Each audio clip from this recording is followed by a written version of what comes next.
Sa laro ng buhay, lahat tayo naghahangad manalo.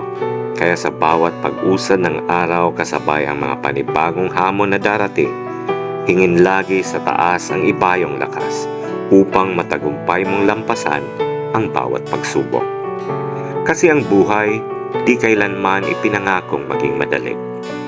Ngunit ang pangako ng Diyos, sasamahan ka niya sa bawat mong laban. Kaya para sa pangarap, dapat huwag mapagod.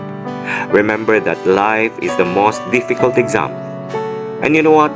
Many people fail because they try to copy others without realizing that everyone has a different test paper.